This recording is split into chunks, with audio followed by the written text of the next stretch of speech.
मामले में एक और बड़ी खबर आ रही है। शहीद सीओ देवेंद्र मिश्र की चिट्ठी की जांच शुरू हो गई है। जांच के लिए फॉरेंसिक टीम बिल्हौर सीओ के दफ्तर पहुंची है। आईजी लक्ष्मी सिंह इस मामले की जांच कर रहे हैं। आपको बता दें कि सीओ देवेंद्र मिश्रा ने यह चिट्ठी तत्कालीन एसएसपी अनंत देव तिवारी को लिखी थी।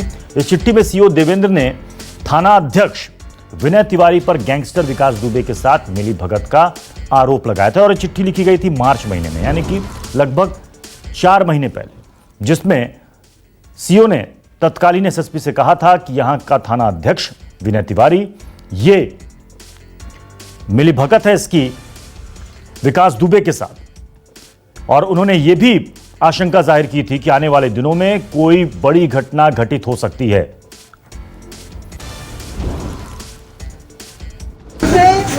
लेने दीजिए, उसके बाद मैं आपको सब बताऊंगा। लेटर को लेकर के आईजी अनंत देव पर भी जांच हो रही है इस पूरे मामले पर।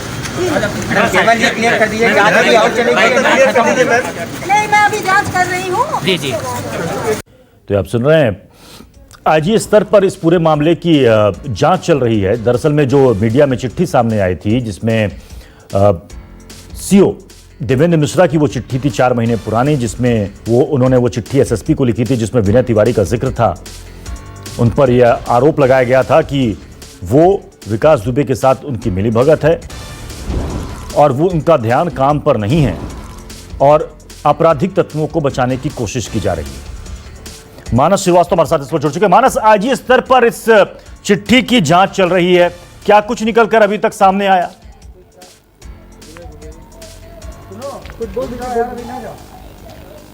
देखिए, आईजी लक्ष्मी सिंह लखनऊ से आई और उसके बाद सीधे वो पहले बिल्हौर थाने गई। बिल्हौर थाने में कुछ जांच पड़ताल की और उसके बाद वो अब चौबेपुर थाने पहुंच रही हैं।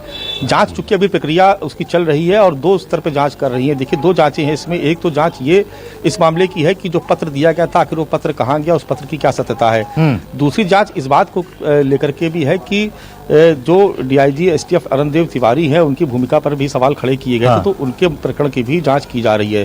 तो अभी फिलहाल वो बिल्हौर थाने से निकली है, काफ़ी देर तक वहाँ पर रुकी, उसके बाद फिर अभी चौबेपुर थाने पहुँच रही है। हम लोगों ने बातचीत करने की कोशिश की थी, कुछ सवाल पूछने की कोशिश की थी, लेकिन उन्होंने कहा कि अभी जांच प्रक्रिया है, अभी हम आपको थोड़ी देर में जांच जब पूरी हो जाएगी तो हम आपको सूचित देंगे। लेकिन इतना ज़रूर है कि लखनऊ से अब बार बार अधिकारियों को इसलिए भेजा जा रहा है क्योंकि कानपुर पुलिस के तमाम अधिकारी और कानपुर पुलिस के तमाम कर्मचारी ये अब संदेह के घेरे में, इसलिए जो भी जांच अब हो रही है जी, उसमें ज्यादातर लखनऊ से ही भेजे गए अधिकारियों को शामिल किया जा रहा है। ये एक बड़ा महत्वपूर्ण तथ्य है, क्योंकि ये पता नहीं पुलिस को भी कि कौन इन्फॉर्मर पुलिस के बीच में ही बैठा हुआ है, इसकी जानकारी भी किसी को नहीं है। धीरे धीरे खुलासे हो रहे हैं जैसे जैसे जांच आगे बढ़ रही है। तो एक बड़ा सवाल कानपुर पुलिस की भूमिका पर भी है, लेकिन इतना जरूर है कि जांच पड़ताल की जा रही है और ये पता करने की कोशिश की जा रही है कि जो पत्र था आखिर उसकी सत्यता क्या है। क्या वो पत्र लिख करके भेजा गया था, वो डिस्पैच हुआ था, या सिर्फ वो पत्र लिख के सीओ बिल्हौर ने अपने पास रख लिया था, उसको ये इंतजार होगा कि वो बाद में उस पत्र को भेजेंगे सही मौका आने पे।